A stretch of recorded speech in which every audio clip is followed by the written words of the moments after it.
Kia ora, everybody. We're speaking with your podcast, Hunting Down Under, right?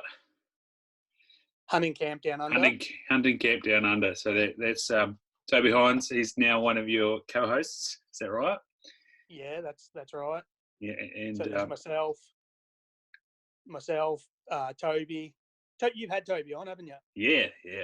Yeah, he's a good guy, funny guy. Craig Hales he's the founder of it. Yeah.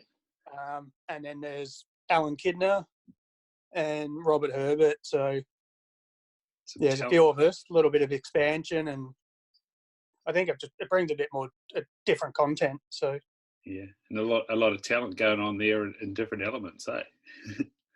Yeah. We've all come from different walks of life, so that in itself mixes it up, and then just the different contacts we have that we can reach out to. Yeah, it's only going to get bigger and better for us, I think. So see what we can produce in the next 6 to 12 months.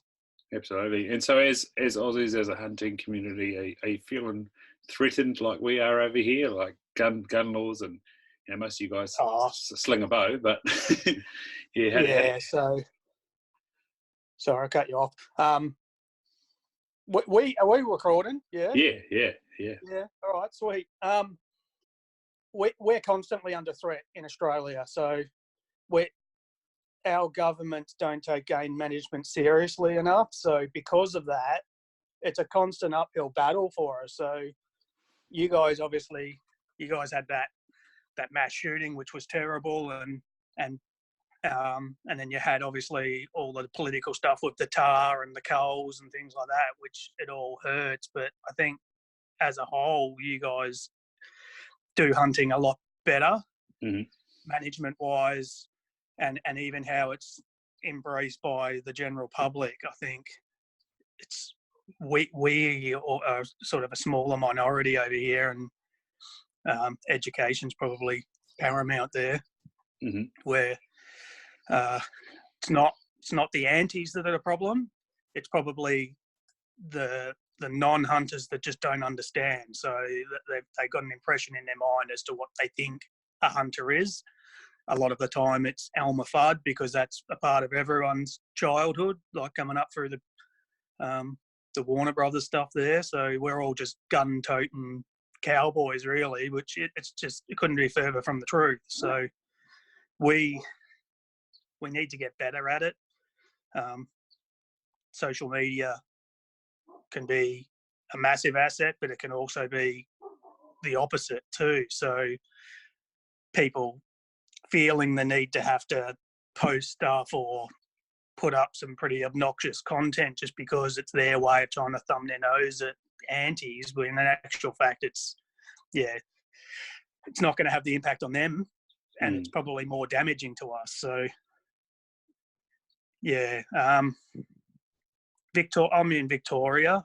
So Victoria, we probably have the most access for hunting. So all of our public land is accessible to be hunted on, whereas a lot of the other states, it's not the case. So New South Wales has a little bit. Queensland has pretty much nothing on public land. You've either got private property or you've got nothing.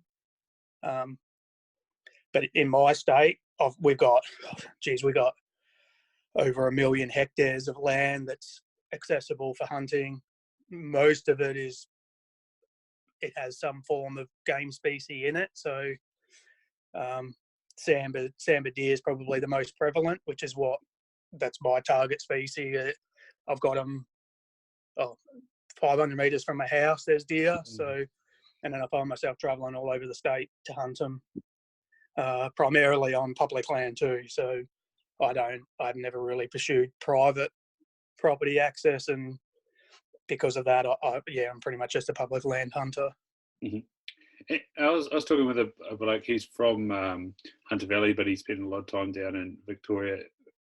Is he right in saying that you can't get the fallow on the public land? Is there something around that? So that used to be the case. It's not anymore. So right. Yeah, that was lifted. So there was a period where we had a lot of fallow deer in different areas, but yet we just weren't allowed to hunt them. But they've changed the game regs now so that we can, and we can hunt them all year round. Nice. And so, what's the sort of conversation with state parliaments around that? Like you say, it's not so much the antis, but they're just the, not to use it derogatorily, but the people who are blissfully ignorant to the hunting part, and might sort of say that, oh, that's cruel, but I don't really care. What do you think? Sort of as a populist, sort of movement from the government, they try appeal to the most people. What do you sort of find that as hunters you're under threat from? Yeah, so probably the biggest threat for us is the fact that our federal government and state government are closely affiliated with the Greens. So because of that, we are directly impacted, and we don't have a big enough voice there. We've got a couple political parties that represent us in the Hunters and Fishers Party, and there's a couple other smaller ones, but none of them have got seats in Parliament. And we just got to hope that the government recognise that game management's still important. We do have to pay annual fees to be able to hunt. So we pay for a game licence that allows us to be able to hunt on public land. So there is revenue being generated by that. Probably the biggest factor to support us is the revenue that we produce in rural communities that rely on tourism. They rely on the weekend warriors, so to speak. So the four-wheel drivers, the fishermen, the hunters. So we all contribute in different ways to those smaller communities, and because of that, I had seen what the figures were, but I just can't off the top of my head recall what they were. But it's in the tens of millions of dollars that just my state alone is spending just to go hunting on a weekend, just to visit somewhere, or accommodation, or So our greatest risk, getting back to your main question, is the fact that the governments are very much in bed with the Greens Party, and then they are then influencing a lot of the decisions around that. So I think our hunting organisations do well as advisors, and to push and to look at improving game management. They obviously need the support in numbers. So the more people that are joined, paid up members of their organisation, then the stronger that we'll be. So, without them, we'd probably be in a whole lot worse situation. So the reality is our sambar population is at an all-time high. And it's only getting larger. Their natural spread is now moving up the east coast of Australia, up past Canberra, which is maybe a third of the way up the eastern seaboard there. They're also pushing out towards the outback country, which is something that a lot of us never really thought they would, but they are. So they're a very adaptable deer species. They can be displaced really easy, and they can travel a long way. So with that in mind, the government needs to get serious about how they control that population in itself.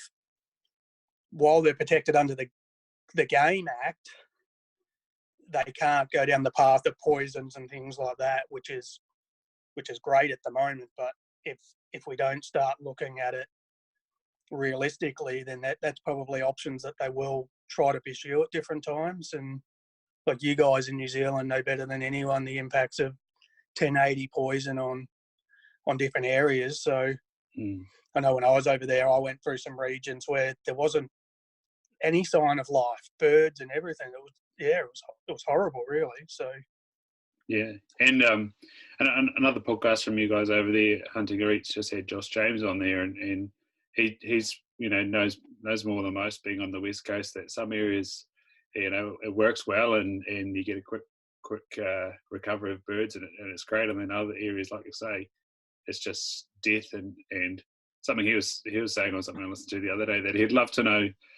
Well, he'd love somebody to go in there and research why it is that it works in some places, and other places it's just devastating. And we had just had a report back from Molesworth Station. The guys up in Marlborough and Nelson decided to do a little bit of surveying off their own back, which was fantastic. But the results that they, brought up, that the biker was up to 80%, and docs are equating that, it's around 50%. Some deer might die, and of course, doc's quite happy with that. But yeah, it was actually devastating to the population. So, in a place like that, it's open country. It can be hell to pay, and the fear, I guess, from people in conservation, from our side, is that we're stopping this because our native beach produces mass and plenty of food for the rats and the ferrets and the stoats and all that sort of stuff, and then they devastate the birds straight away because they've got a mass population. But if you clear everything out, they're the first ones to adapt and eat whatever they want because they're scavengers, and then you end up with a boom again. So, if they're going in and targeting a samba species with poison, it's what else comes with it, which, I'd imagine you guys are pretty hot on vermin and that sort of stuff as well. Obviously you guys protect the possum, whereas we don't, but is that something that you see in the bush as well? You've got plenty of cameras out there. How much rodents do you see go past? Yeah, no, there's a lot. So we've got multiple species of possums over here.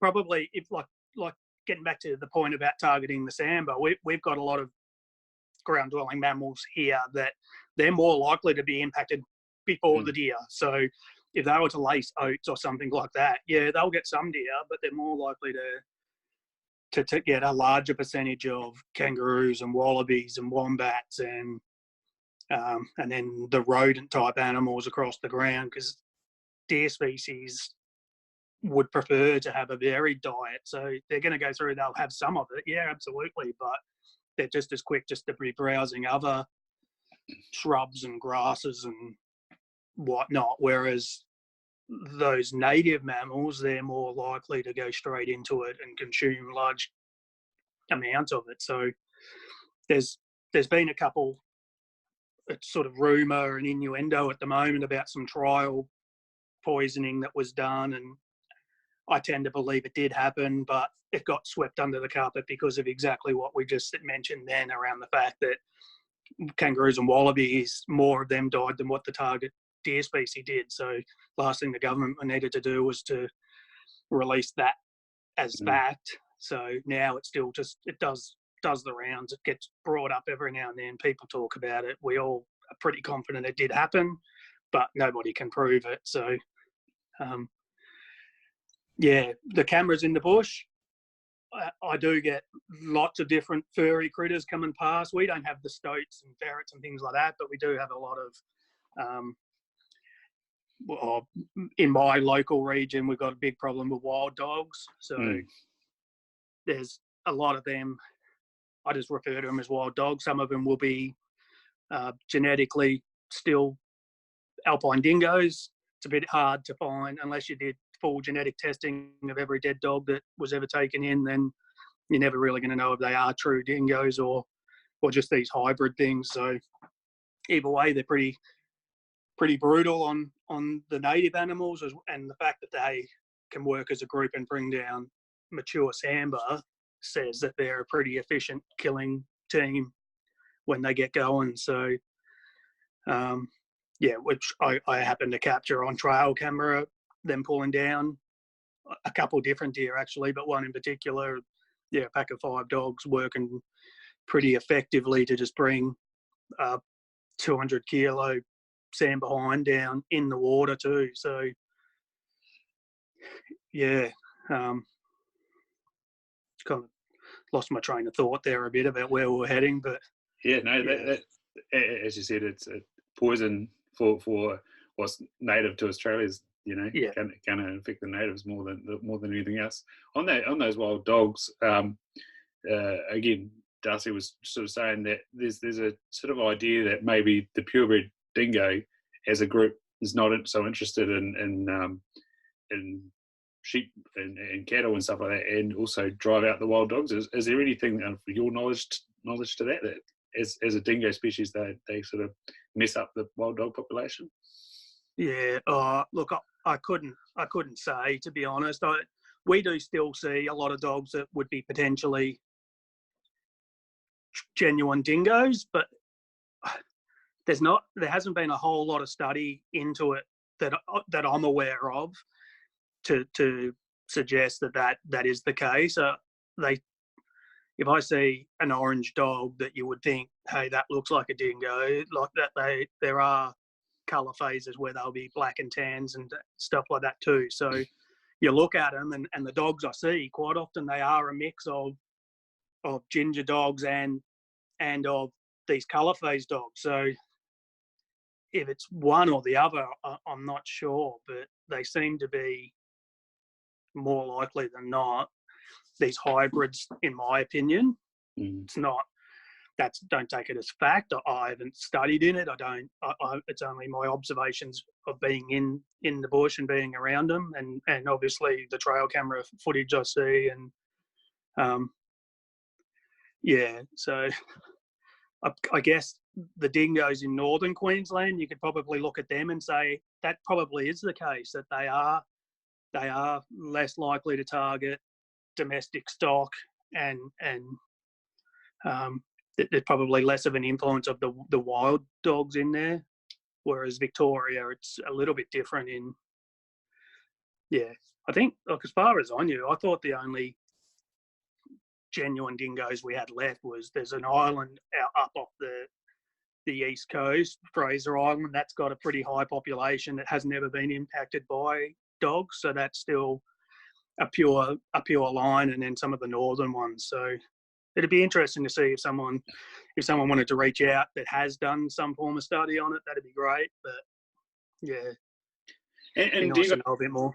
Yeah, do you guys sort of share the frustration that, you, like us, you're hugely passionate about the animals that you've got, but then when it comes to try create an argument or, pick apart somebody's reasoning for wanting to get rid of them, there's just no research one way or the other. So it's kind of like ends up being sort of an emotional discussion, and you can't really fault them or fault yourself or have something to sway your reasoning. And like I said, with the wild dogs, it's kind of like, well, that's what they look like, but nobody really knows. And the same for like deer density, deer numbers. Over here with the tahr thing, that margin of error on the tahr was like 30,000 tahr, and it's kind of like, well, who bloody knows what they're doing, what they're affecting, how many there are? Is that pretty, similar feeling for you guys? Yeah, it is, and that varies. Like I have conversations with a lot of my friends that are hunters just around even hunter numbers across the country, like what's the percentage of bow hunters in Australia versus rifle hunters, and what is the percentage of that? So if we can't ourselves agree on what they are, then obviously when you start talking animal populations, it's probably a much harder one. So we've all got different theories, we've all got different ideas. So it depends on how passionate you are as to how invested you're going to be in your theory. So, and that's, yeah, absolutely. So you start talking sambar, some people might say, oh yeah, the numbers are over 1 million, but how do they know that? What are they basing it off? It's almost regional. So I know some areas that are highly populated, and I know some others where I can walk around all day and I might not even see a deer. So I still hunt there because it's generally where some of the bigger ones will be. But yeah, the densities vary from one region to the next, and the hunting pressure, and then the hound hunters, you start talking about those guys. Like if you want to talk about effective game management, then look at the harvest rates of our Victorian hound hunting group, because some of those guys would be shooting 10 to 15 animals a weekend, at times more. So once upon a time, an annual kill rate for a team, they used to try to target 100 deer. If they got 100 deer in a season, they were wrapped, and that was a huge effort, and everyone wanted to get that ton. But then it became 150, then it's 200, and then now I hear there's multiple crews around that are shooting upward of 300 or 300 plus deer in their season. So, and the season typically only goes for about 25 weeks or something like that. So you do the math, and it's large numbers of deer being harvested, and it's indiscriminate too. So that they are shooting whatever the dogs are chasing, whereas the stalkers and things like that, they're typically just targeting stags so a lot of the time the population imbalances are because of that, because someone's going in, they're passing up 15 hinds because they just want to shoot a stag. So I know the ADA went through a period where, that's the Australian Deer Association, they went through a period where they were trying to encourage more hunters to kill more hinds just to get the balances a little bit more balanced out. So yeah, it's like, it is a difficult thing. I know our Game Management Authority in Victoria, they do surveys of harvest rates and things like that, but they don't engage everyone. What information they're getting, how accurate is it? So yeah, I guess absolutely it's difficult to understand numbers and things like that. So I do travel around a lot around the state, so I do have a bit of an idea of different regions and areas and things like that, but I'm not any guru on total populations or anything like that. I am passionate about it, and I do travel around a lot. I think it's almost like chasing the dragon, so to speak, where I'm constantly trying to find that perfect gully that's holding big deer or different deer, or I don't know, I can't help myself. I'm everywhere. Like, I've got them 500 metres from home, but I'll drive 5 hours one way just to go hunt them up on top of a mountain in the snowplain country, because that's just, it's in my DNA, I guess. So yeah. That's right. Like I said to you, how's my weekend going? So, got one in the chiller, but it almost feels like cheating when you go to the back of the farm, and compared to going up up and down in the mountains and through the bush and stuff like that, and spooking something's almost just as worthwhile as going to the back of a paddock and finding a mob and picking one out. Yeah.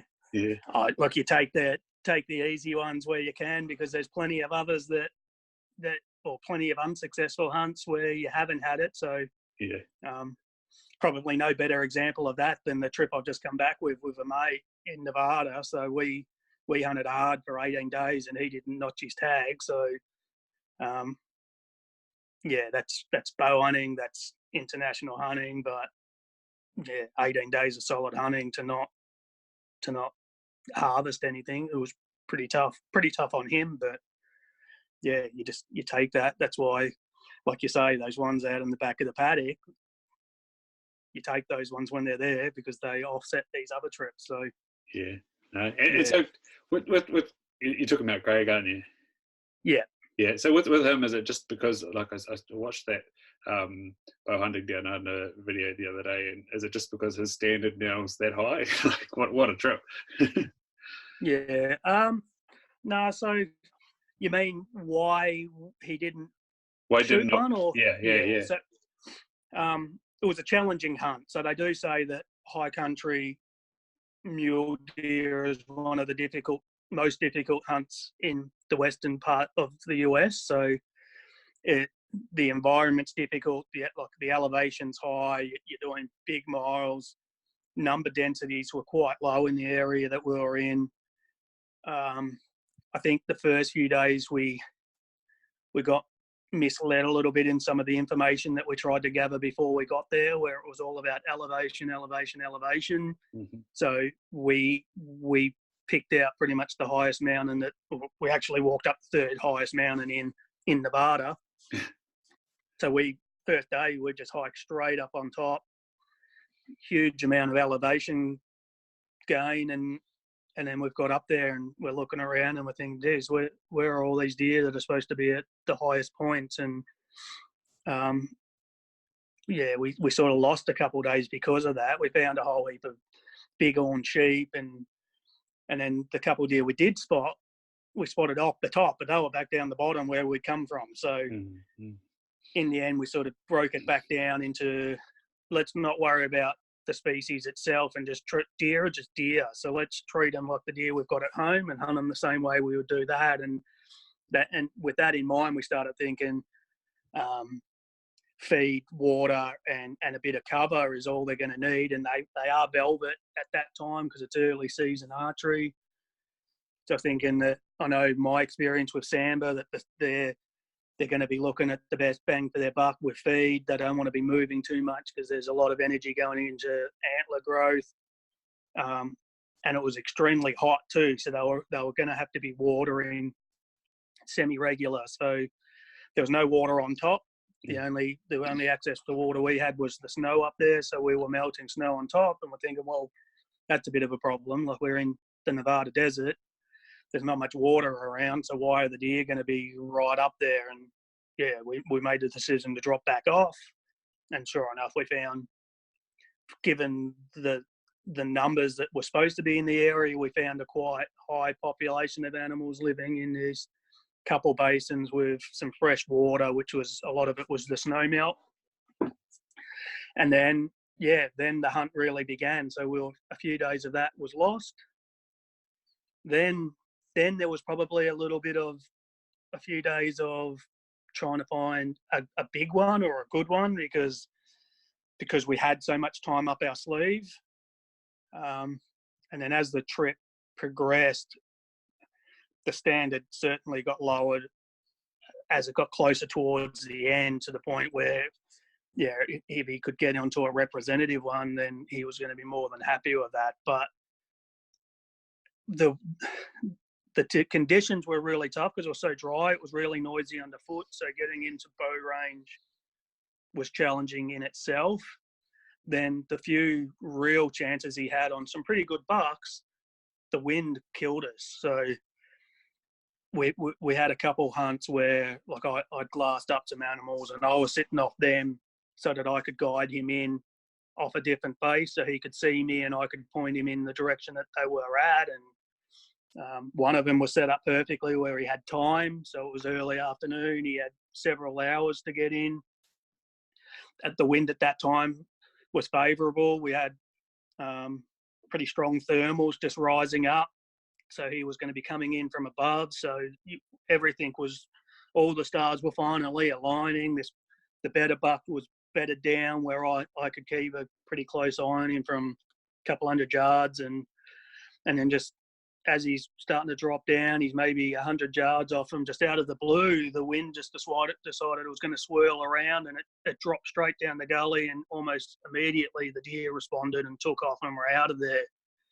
Then the wind settled back into where it was previously, and for the next 2 hours, we didn't have another change of wind. So it only happened for about 30 seconds, but it just happened right at that crunch point for him. So that was pretty devastating. Then there was another buck on another morning where we'd seen him feeding across a ridge. So I sort of propped where I could keep an eye on this one as well. And Craig's made a bit of a dash through a gully and up onto the other side. And he's looked back at me just to see where his positioning was in relation to the deer. And I'd seen it cross out over a little knoll. So I've indicated that to him. At that point as well, it was already starting to move a little bit faster. So it went from milling around feeding, doing sort of figure eights, to it was just beelining towards a bedding area, but it was still feeding, but feeding really quickly.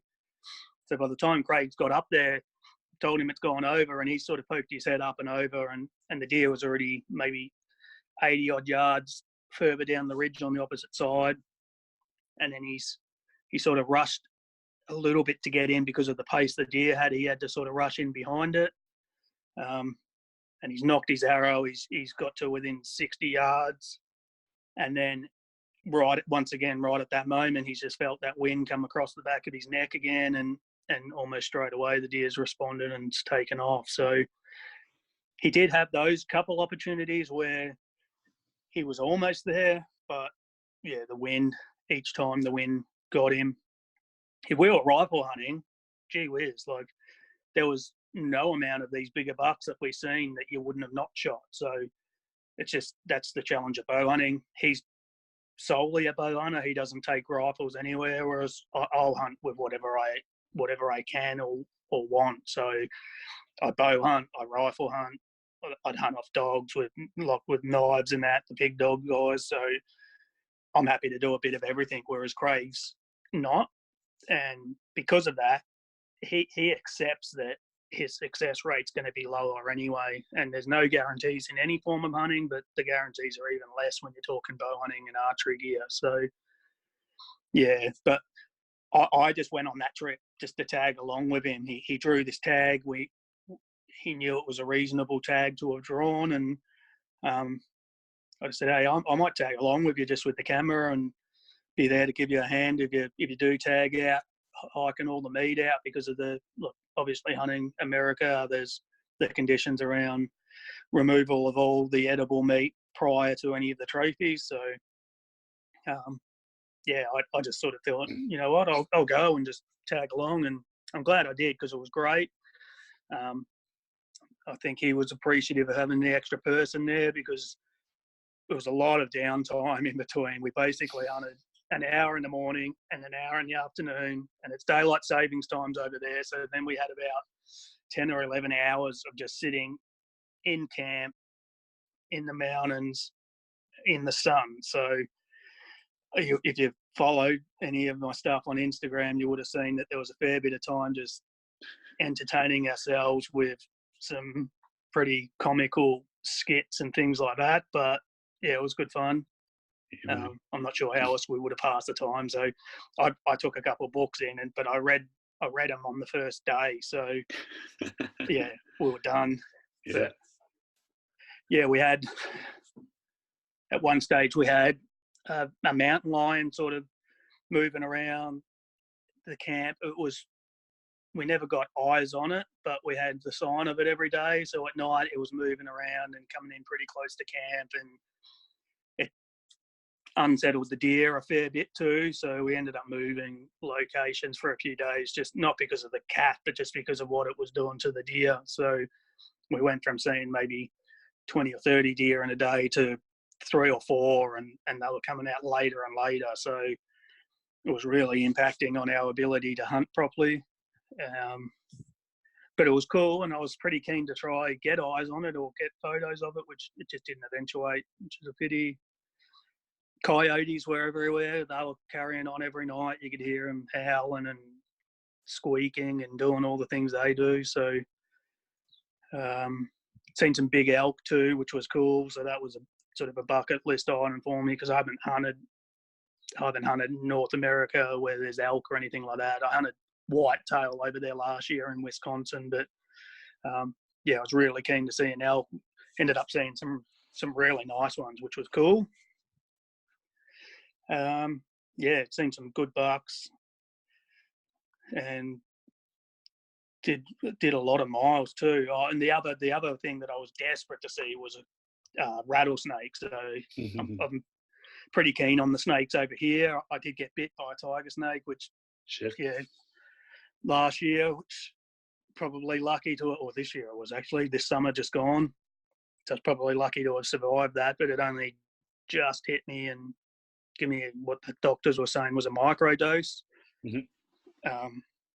Spent a couple of days in hospital, got released, and I'm all good. But I do like getting in with my camera with the snakes, and rattlesnake was definitely high on the list. And everyone we spoke to said you'll see so many of them you'll get sick of, and we seen one in 18 days. So, but it was pretty cool. It gave me a rattle a couple of times, which I was pretty pumped with it. Got in, shoved the camera lens in his face, got a few angry photos. Yeah. And then then we were off again. So it was a good trip. Absolutely. And so highly recommend it to anyone. Yeah, there's a young guy from New Zealand who's just picked up the bow to go do it, and they were successful with the elk. So I'm going to get him on soon and have a chat about what's it like picking up a bow for 6 months and getting after it, and two, being in that environment, like you say. What was the sort of planning like? Like you said, Craig pulled a tag. How broad had he set his chances? Yeah, so Craig's hunted North America a lot. Yeah. He's drawn some good tags and he shot some good elk. So the deer thing was just him dipping his toe in the water to see whether or not he'd enjoy mule deer hunting as much as he did elk hunting. Turns out he didn't enjoy it quite to the same level as the elk, because elk, in archery seasons when they're bugling hard and screaming and carrying on. So it's probably in North America, I don't know whether it would get much better than like a 1,000-pound animal just screaming its head off at 20 yards from you. It'd certainly get the blood pumping. But Craig's very knowledgeable North American guy. He's got a keen interest in it, and chatting to some of the guys over there, a lot of the time he knows more about North America than what the North Americans know about their own country. So he's got his fingers in a lot of pies. He's got a tag system that he's developed now where he's helping Australians apply for areas, putting in their applications to different regions and different states. And so he had a very good understanding of what was going on. He actually drew the Nevada tag, but he also drew a Colorado tag.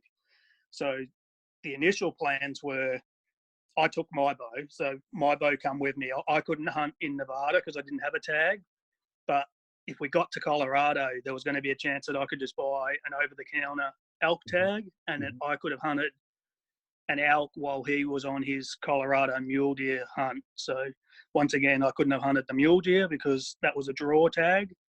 But the plans were we're going to go to Nevada. We're going to tag out there pretty early, and then we're going to drive across to Colorado and have another crack at mule deer there and elk. But as all plans go, it didn't all play out how it did. So we spent the whole time in Nevada, and yeah, unfortunately we didn't get it done in the end, but I wouldn't change any of it. Carried my bow to North America and back again, and I never pulled it out of the case. So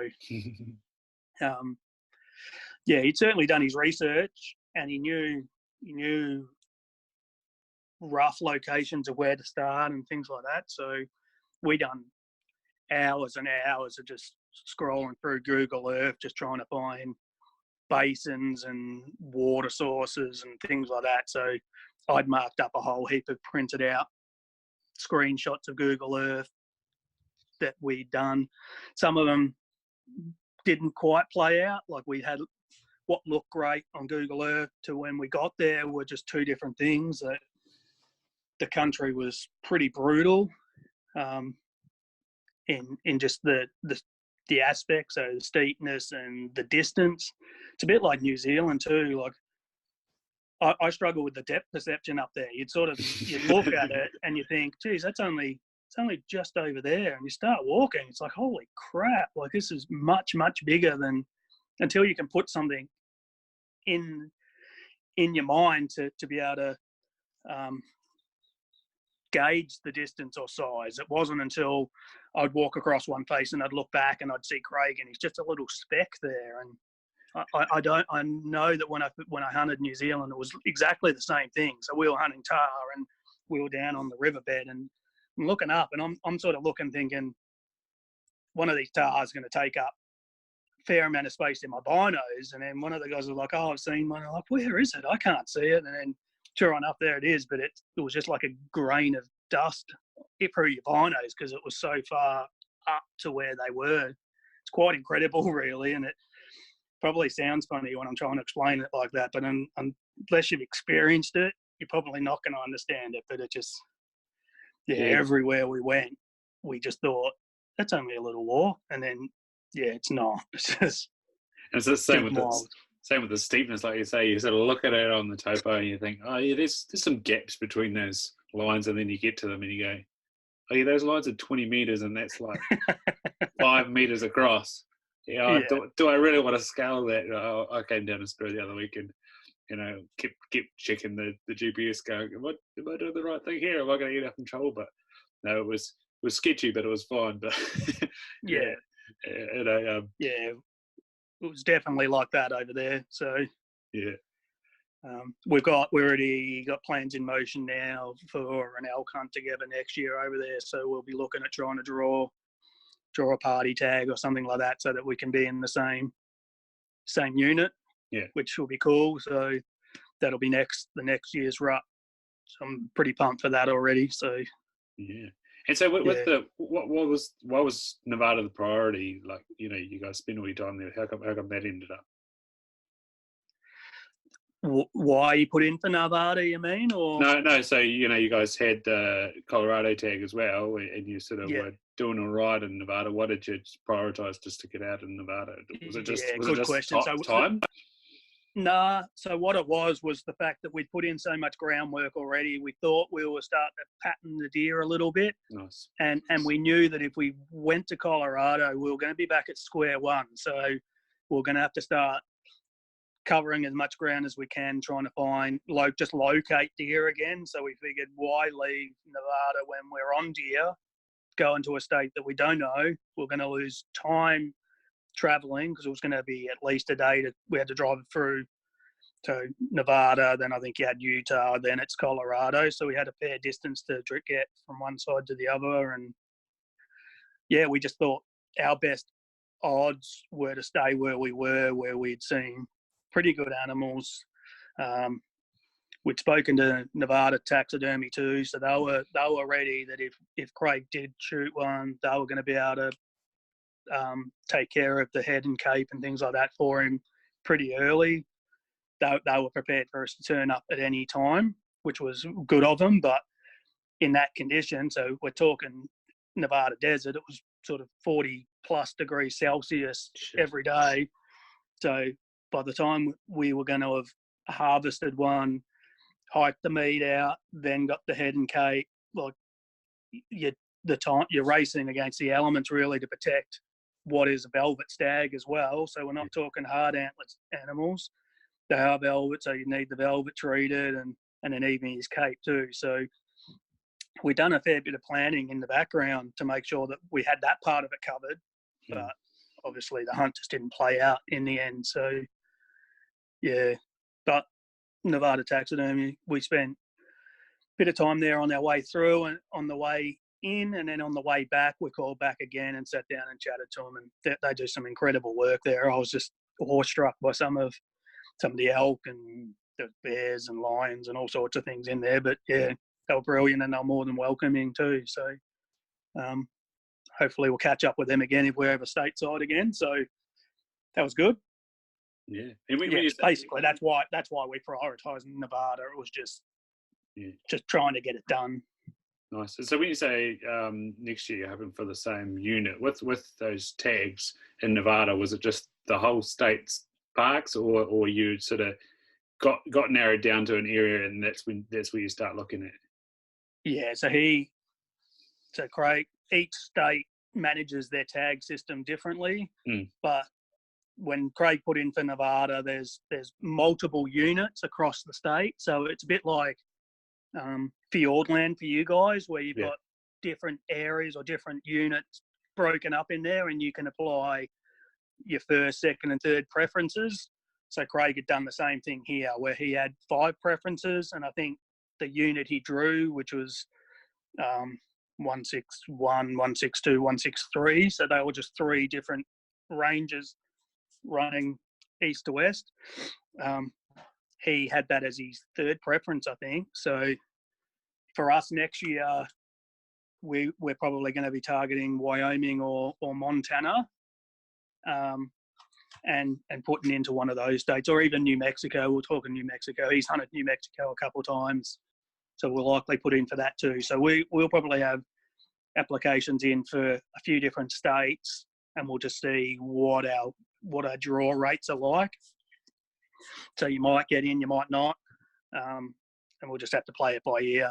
And then as our backup plan, we've got a buddy in Oregon, and you can get an over-the-counter tag in Oregon. So regardless of what we draw, we can just go there and buy one, and then he's a local guy over there, so we'll be able to utilise him to getting us into an area, getting us out, potentially pack horses and things like that too. So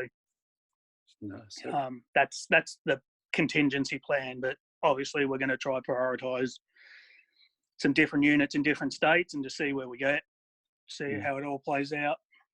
Nice. And so going back to your sort of era, do you have a real season for Samba, or they're just too variable and cycling at different times? So in relation to a rut, or yeah, rut and velvet and versus hard antler, so stick to a trend. There's certainly peaks. So there's peak periods. If you read a lot of the books through the 80s, there was definitive times where they rutted. So basically spring was the only time sambar would rut. With a lot of the different natural impacts, so fires, drought conditions, and then even sort of rain events, they have all just the sambar slowly evolved to just breed outside of those normal periods. So we will still get a peak rut activity, which is sort of now, so beginning of spring. I've already started seeing quite a few stags starting to get a bit ruddy and big necks, but they're certainly not as set as a red deer or a fallow deer in that they will rut at the same time, give or take a week or two, depending on the weather. So you could find a hard antlered sambar stag all year round in Victoria. Summertime, it's going to be more difficult. There's going to be more stags in velvet over in our Victorian summer. Mm-hmm. But if you put the time in, you can find them, and you are still allowed to hunt all year round. So there's some parks that you're not allowed to hunt year round. So there's probably a few too many to name what parks they are. Probably the big one would be the Alpine National Park, which is our largest parcel of land, and there's a no hunting exclusion there between December and February. And that's just because of the influx of bushwalkers and things like that. So a bit of nervousness around that. I don't quite get it. They probably should just allow us in there because there's less hunters around that time of year anyway. Most guys put their guns away and pick the fishing rods up for summer because of snakes, because of the heat, because of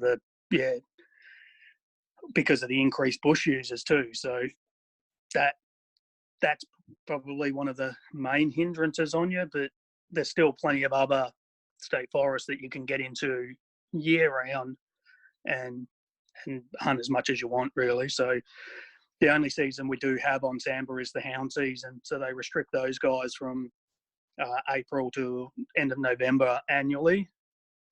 Most guys pull the pin a bit earlier than the end of the season just because by then the weather's starting to warm up. It just gets a bit harder on the dogs. There's more snakes around. So the dogs don't get bitten by snakes often, but it does happen.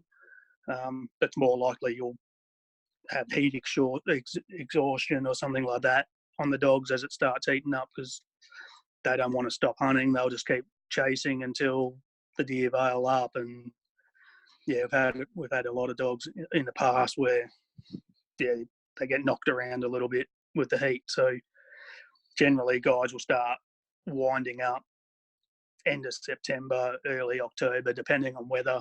If they get any wet days, they'll be straight back out again. So apart from that, there's very little restrictions on the sambar hunting here. So hog deer, we've got hog deer as well, probably, or it is the largest population of huntable hog deer in the world. There's a season on them. The public land access is quite difficult. The areas that you are allowed to get in and hunt on public land, a lot of it's really thick. It's limited sized areas, so you're quite often hunting on top of other hunters, which can be frustrating and dangerous at the same time. So private property is probably the key to hog deer hunting in Victoria. Or there's a couple ballot systems that realistically, if you wanted to hunt public land hog deer, then your best bet would be putting in for the ballot. A lot of guys draw first year. This is my 9th consecutive year. The draw is in December, but I've put in 9 years consecutively and a few other years earlier than that, but I've never drawn in it. My brother's up to 24 years, consecutive years without drawing. And then I've spoken to guys that have drawn 3 times in 5 years. So, as with any ballot, there's a lot of luck involved, but more often than not, first year entrants are drawing it. So, but it does give you access to some different country where there's probably higher population. So if you did draw it, you're a pretty good chance of shooting, a reasonable hog deer stag. So if anyone's interested in that, I'd be suggesting putting into that. It's like $15 for an entry into it. There might be, I can't remember the exact figures. There might be 50 odd ballot periods that so you've got the chance of drawing in one of those over multiple weeks, and there's generally about 3,000 people putting in. So should be pretty good odds, you'd think, but not for me, and definitely not for my brother anyway. So yeah. And with that national park, High Country National Park, is it that people, the trappers and stuff, do go off country, or is the network of tracks just that good that it's sort of going to close you guys out, or like you say, it's getting towards the peak of summer anyway, and so hunting is a bit exhausting? Yeah, no, look, it frustrates me that. So the main reason being the government started doing these sanctioned culls in the same areas. They're culling out regions where, and outside of the huntable timelines, if they were serious about it, they would just open it up for longer and allow the recreational hunters access to it. But it's uneducated people making the decisions on it. So they think that by allowing hunters in there that the extra bush users are at risk, but it's just not the case. So licensed hunters are responsible hunters. There are the odd rogue minority in any group, but the bush users aren't at increased risk by allowing hunters to still be in there December and January. Like, the reality is, like I say, there's going to be less guys up there anyway. It just doesn't make sense to me. I prefer they just allowed us full access to it, but they don't. So the bushwalkers and that, there are a good network of tracks, and they don't tend to get off them. Like, they stick to them.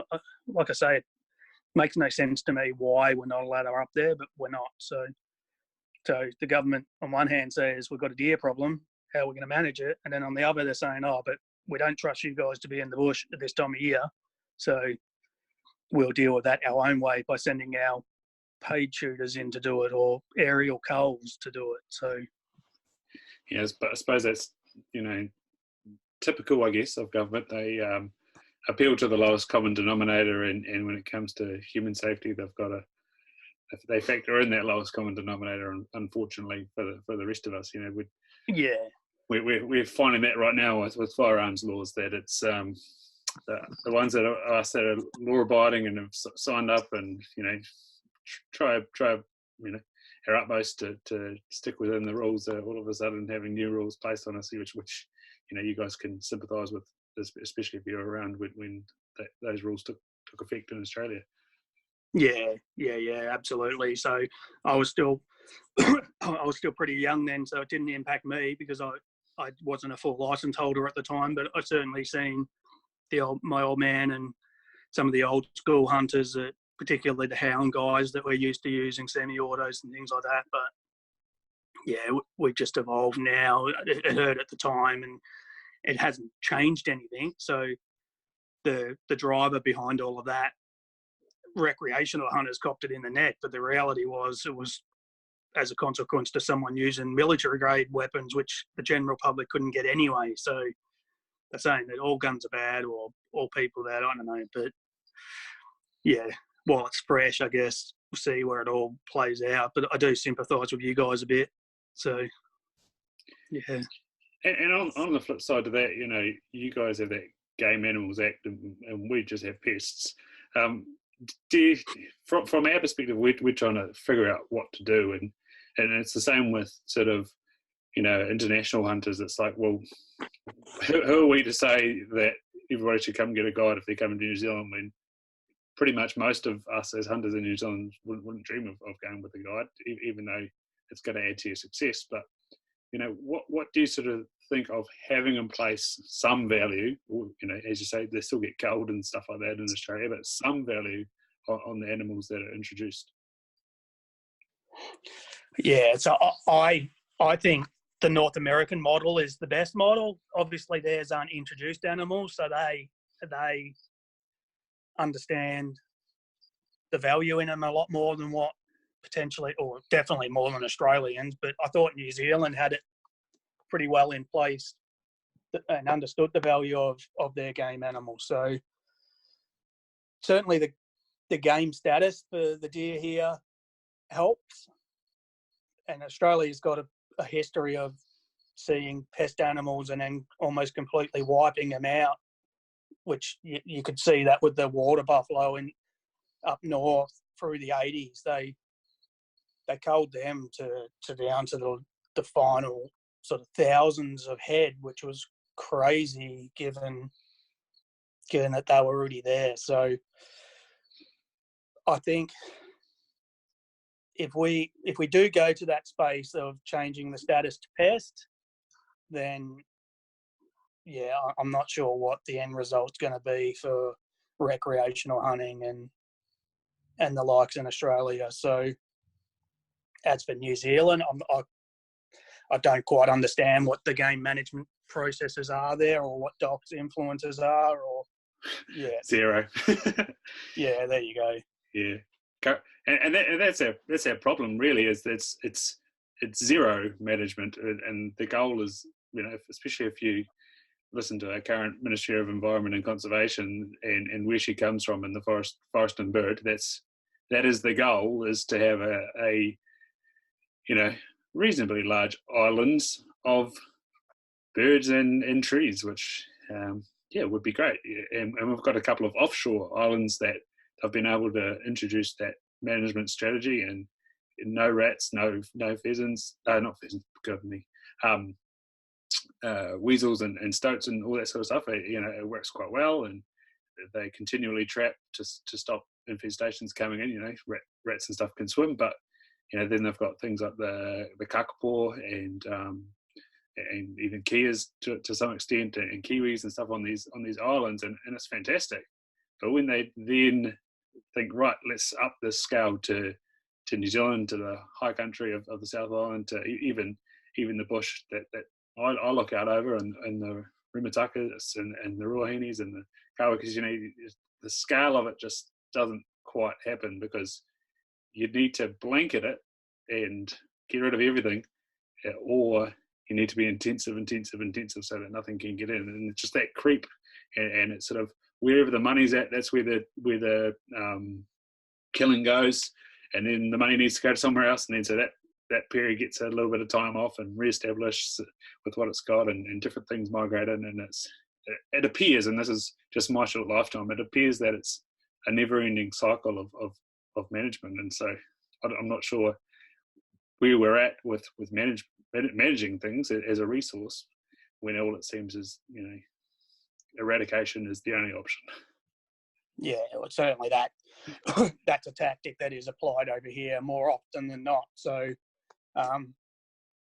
much the same with the Highland cattlemen in Victoria or Australia.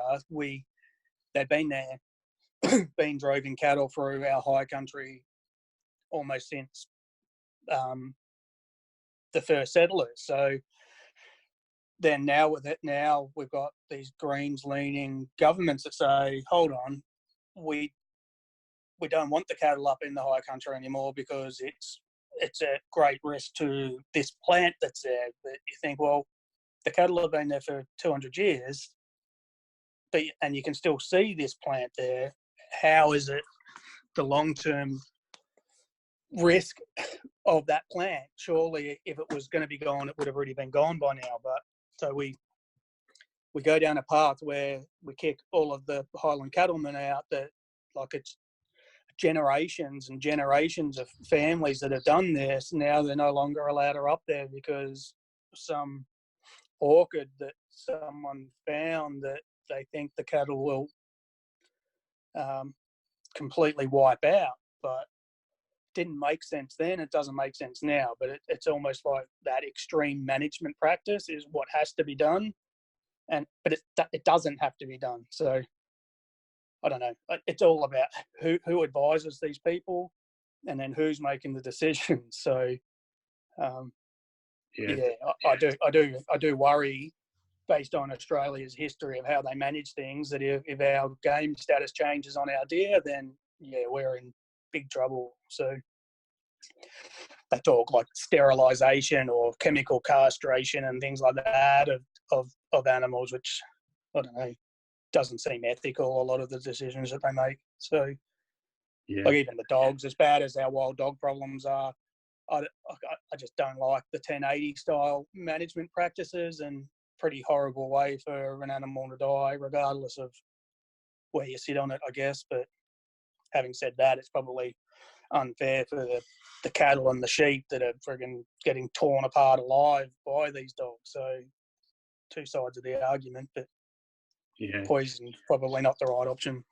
Yeah, and I guess that's the what we were saying earlier on, is that without any information on this stuff, it's like I say, who's advising who, what are their beliefs, and it's one belief versus the other. So you can't really say anybody's wrong, but at the same time, that there's no room for nuance of it, and there's no room for discussion. It's just, this is what we're doing, and this is why we're doing it, and you're wrong because you don't believe the same thing. And it's like, well, hang on, if you show me some information or some something that backs up what you're saying, I might listen to you. But right now, I'm not necessarily disagreeing with your belief. I'm just interested because I have a opposite vested interest to you, and I'd like to hear you out, and I'd like to come up with some sort of discussion on this. And that was the same with the Taka, which was great in the end. Is that it was sort of thrown on the country and thrown on the hunters, and with somehow with the organisation of NZDA and then the TAR liaison group, they managed to actually get people in a room to have a discussion and be heard.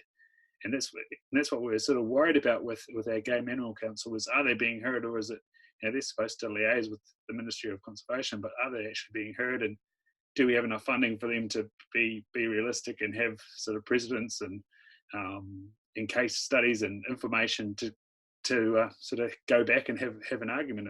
And as we know, that all takes funding, and that's where we're sort of looking at, well, these international people coming in and us ourselves as hunters, do we need to start creating some type of funding, organising people who are into ecology to start researching this stuff on our behalf instead of on the behalf of the birds? And that's where we're sort of sitting at.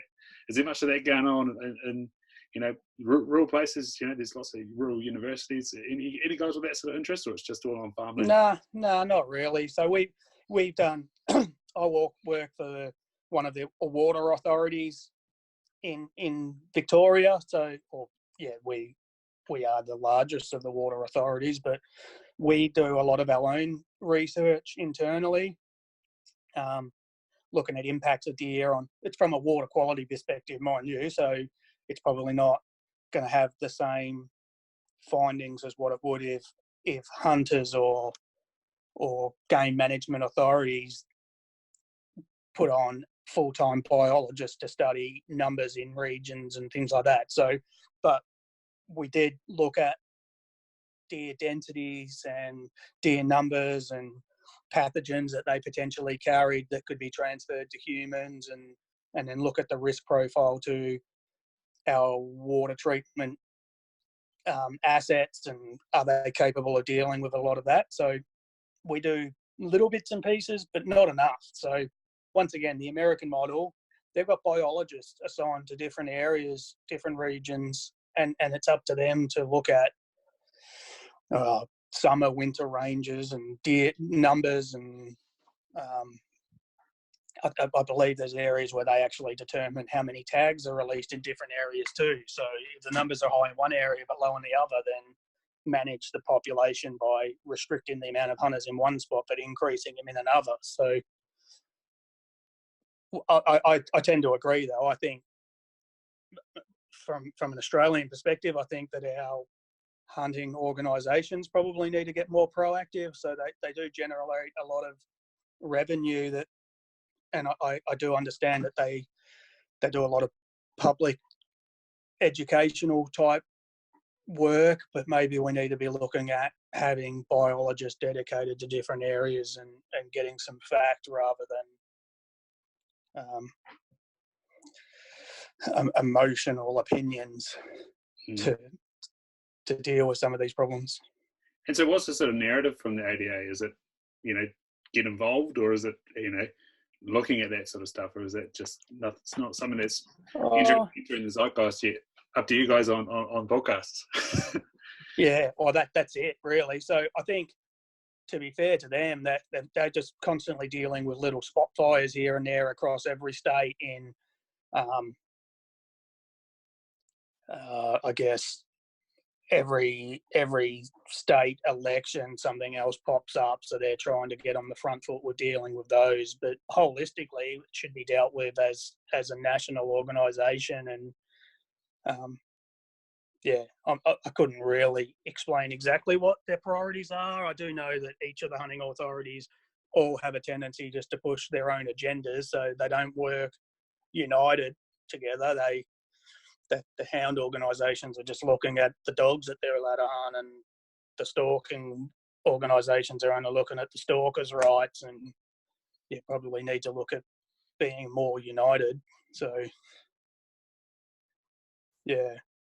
No, it's a really, really interesting one. And so, what is your guys' sort of focus with hunting Kent down under? Is it just sort of to make the conversation familiar again, like this urbanisation of populations, across all countries, sort of means that people are separated from farmers, separated from their food, and separated from hunting. Is that your main goal? Yeah. Look, so when Craig first started it, he just wanted to have an opportunity to promote hunting as positively as he could. So it was all about just getting, everybody's got a story. Let's hear it. Let's just capture that story, whether it's an educated conversation, whether it's just a humorous campfire type talk, or whether you are, like, we're hoping to start engaging a lot more of these government departments and things like that, and just trying to spread the message as well as we can that here we are, this is what we do.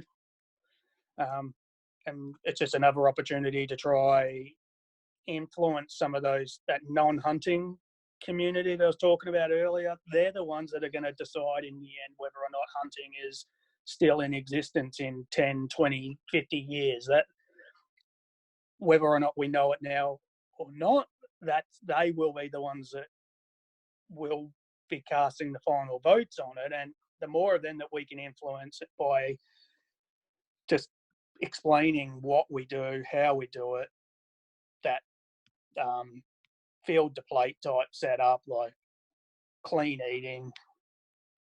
If you can get that message across to those people, then I think we're in a lot better position to deal with a lot of these other arguments that we've been, that political type agenda that we just kept talking about. So,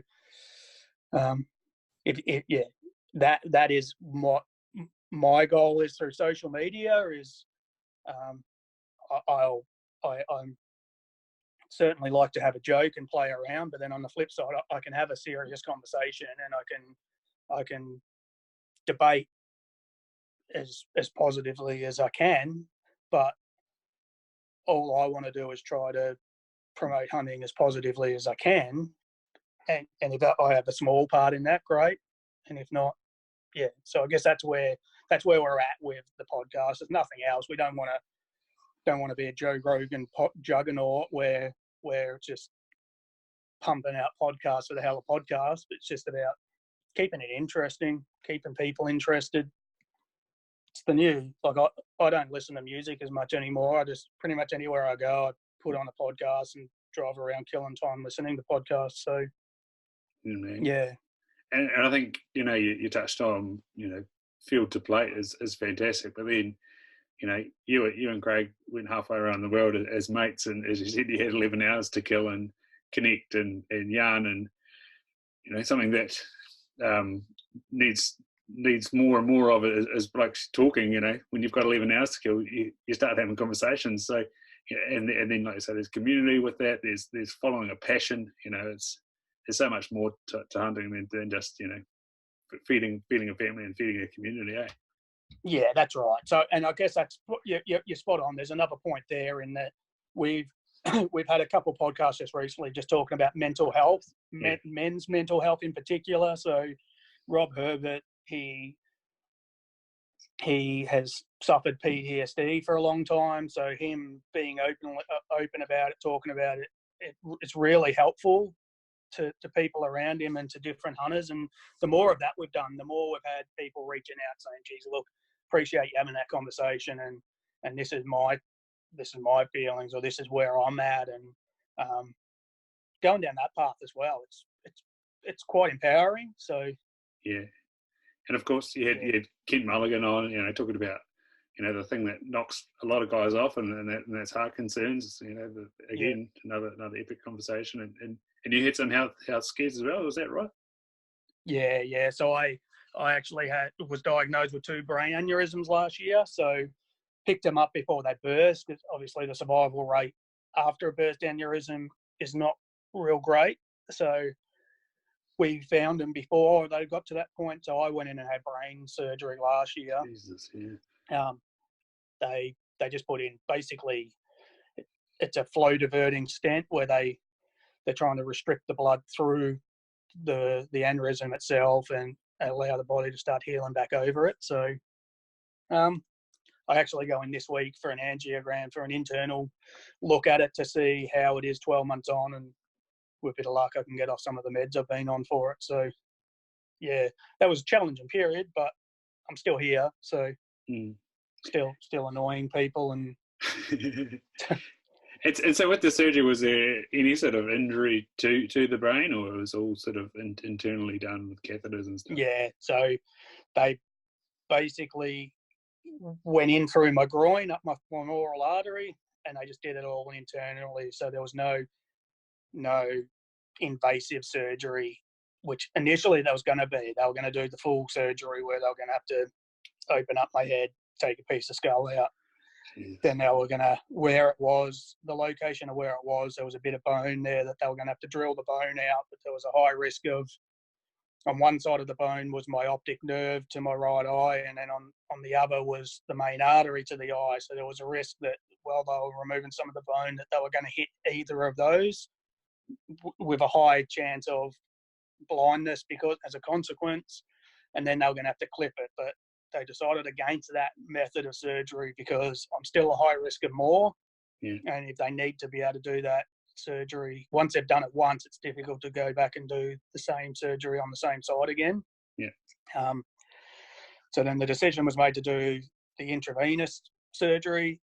And at that point, the surgeon was still unsure whether he could do it, but they felt that the opportunity to do that and have it successful was greater than just going down the other invasive type, because the risks associated with the other surgery are pretty significant. So I went through, while we were going down that path, I went through some pretty dark times mentally, where it was just, a lot of it was probably woe is me, like why is it happening? But yeah, I've moved on pretty now. I'm in a pretty good space 12 months on. Obviously we didn't have to go down that sort of invasive type surgery process, but I feel good. So no long-term side effects or anything like that as a consequence, which is lucky. Probably already had some issues prior to that. I don't know. Yeah, we'll see. I try to take the piss out of myself as much as I can at different times, so don't take life too seriously.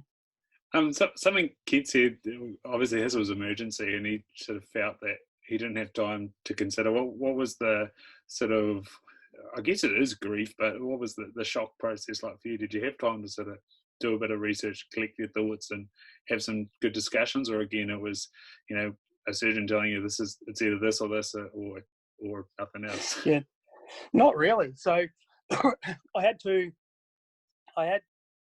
different surgeons initially looking at him, and one didn't have really good people skills, so he was just all doom and gloom. And every time I spoke to him, I just thought, my God, I'm gonna die, or I'm gonna be permanently disabled by this, and nothing really positive come out of it. But then the other surgeon was a brilliant people person, and every time I seen him, I'm like, geez, everything's going to be fine. There's nothing to worry about. What's going on? And then it got to a point where the first surgeon almost seemed like he just wanted to have an opportunity to cut my skull open and start poking around in my brain. And because he was the first one I was referred to, I couldn't just say, I don't want to see you anymore, I want to see this other one, because the other one was a referral from the first surgeon onto the other. So got to a point where I was talking to the good surgeon, like, how do I just get you to deal with me now? Because that other guy's scaring the crap out of me.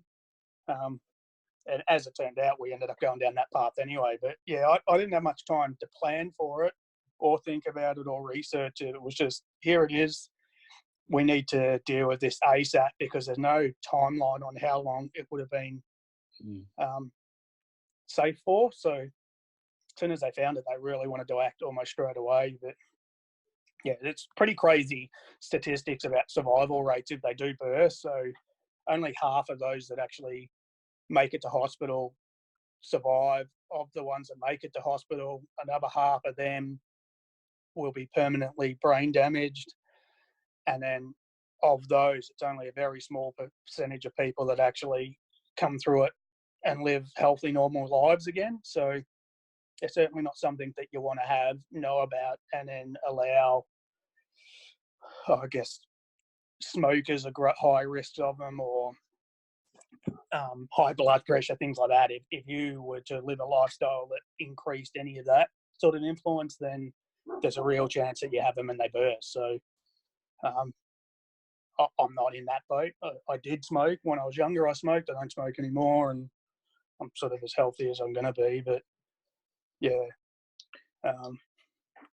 got the surgery done, and I was still recovering when I went on my Wisconsin hunt last year, which was cool. So a lot of my recovery time was, or the surgery date was determined by the recovery time, so that I could get on this hunt that I'd had booked in and paid for. And yeah, which was another positive. It was a good part of the recovery. Was I knew that once I was capable of walking, that I was heading over to Wisconsin and hunting whitetail, which was cool. So yeah, and how did you find out about this?